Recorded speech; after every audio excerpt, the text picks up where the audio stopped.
दिल्ली में आए दिन महिलाओं से छेड़खानी और बदसलूकी के मामले सामने आते रहते हैं, लेकिन इस बार राष्ट्रीय राजधानी दिल्ली में मनचलों के हौसले ज्यादा ही बुलंद है। इस बार ताजा मामला दिल्ली के द्वारका में युवक द्वारा छात्रा पर तेजाब फेंकने का है। दिल्ली पुलिस के अनुसार द्वारका इलाके में एक लड़के ने एक छात्रा पर तेजाब फेंका है। घटना में बुरी तरह से घायल छात्रा को सफदरजंग अस्पताल रेफर किया गया है। सूचना पर दिल्ली पुलिस के अधिकारी भी अस्पताल पहुंचे। शुरुआती जानकारी के मुताबिक घटना में 2 युवक शामिल थे। ये आरोपित नीले रंग की बाइक पर सवार थे। वहीं पीड़िता 12वीं कक्षा की छात्रा है।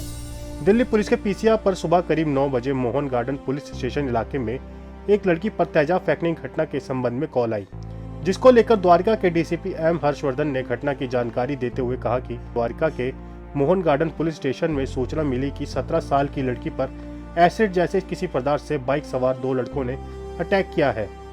लड़की का इलाज चल रहा है और उसकी हालत स्थिर बताई जा रही है। वह 8% जली हुई है। एक लड़के को हिरासत में लेकर पूछताछ की जा रही है। उन्होंने कहा कि जांच के दौरान पता लगा कि दूसरा लड़का संदिग्ध लग रहा है और उसको पकड़ने के लिए कई टीमें बनाई गई हैं। सभी बिंदुओं पर कार्रवाई की जा रही है। घटना के समय पीड़ित लड़की अपनी छोटी बहन के साथ थी। पीड़ित ने परिचित 2 लड़कों पर शक जताया है। दिल्ली महिला आयोग की अध्यक्षता स्वाति मालीवाल ने छात्रा पर एसिड अटैक के मामले का संज्ञान लिया। स्वाति मालीवाल ने एक वीडियो ट्वीट कर कहा कि दिल्ली देश की राजधानी में एक 17 साल की लड़की के ऊपर आज एसिड अटैक करा गया है। वो लड़की चल रही थी, स्कूल की यूनिफॉर्म में थी।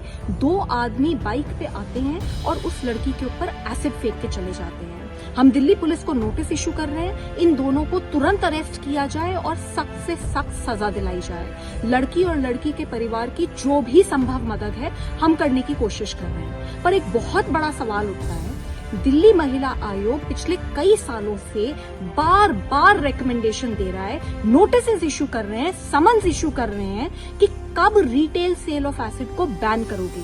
आज दिल्ली की ये हालत है कि दिल्ली में कोई भी जाकर, जैसे सब्जियां मिलती है ना, उस तरीके से कहीं से भी आसानी से एसिड खरीद के ले आता है और किसी के ऊपर भी डाल देता है। तो ये कब तक चलता रहेगा?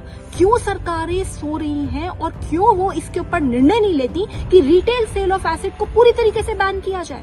दिल्ली महिला आयोग नोटिस इशू करेगा और इंश्योर करके रहेगा कि retail sale of acid ban हो, क्योंकि जब एक लड़की के ऊपर एसिड फेंका जाता है ना, तो उसकी पूरी की पूरी रूह कांप जाती है।